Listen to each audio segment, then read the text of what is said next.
আচ্ছা, বর্তমানে বর্তমান কেন ভবিষ্যতেও থাকবে, রিলেশনশিপ নিয়ে অনেকের সমস্যায় আছে, অনেকে কিছু বলতে পারে না, অনেক রকম প্রবলেম থাকে, তারা বুঝতে পারে না কীভাবে রিলেশনশিপগুলোকে হ্যান্ডেল করতে হয়, সে কীভাবে ম্যানেজ করতে হয়। দেখুন, রিলেশনশিপের তিনটে ফান্ডামেন্টাল আছে। প্রথম হচ্ছে আপনার ট্রাস্ট থাকতে হবে, দুই হচ্ছে রেসপেক্ট দিতে হবে, তিন হচ্ছে কম্পেনিয়নশিপ থাকতে হবে। এইটাই তিনটে হচ্ছে বেসিক ফান্ডামেন্টাল, যেটা আপনার রিলেশনশিপকে আরও বেটার করবে। এই তিনটে ফান্ডামেন্টালকে আপনি যদি ঠিকভাবে মেনটেন করতে পারেন, আপনার রিলেশনশিপ লং টাইমের জন্য এগোবে। ওকে, তো রিলেশনশিপ খুবই জরুরি।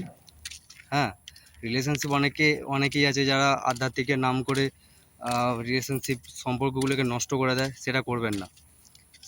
আধ্যাত্মিকতা ব্যাপারটা আলাদা।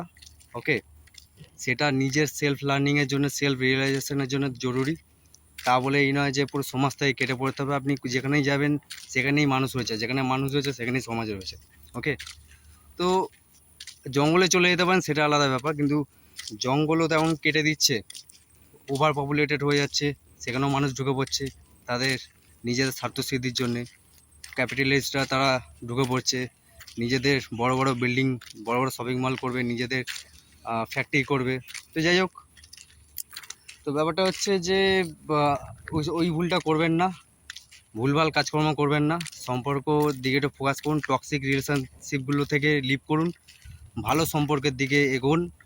আপনার যদি ভালো কোনো সম্পর্ক থেকে থাকে সেখানে ডেভেলপ করার চেষ্টা করুন। সম্পর্কের মধ্যে টুকিটাকি চলতেই থাকবে, সমস্যা চলতে থাকবে, কেন একটা সম্পর্ককে বেটার করার জন্য সমস্যা থাকা দরকার। সমস্যাগুলোকে নিজেদেরই আইডেন্টিফাই করতে হবে, নিজেদেরই সমাধান করতে হবে। ওকে, তো রিলেশনশিপটাকে অ্যাভয়েড করবেন, আপনি যেখানেই যান সেখানেই সম্পর্ক থাকে।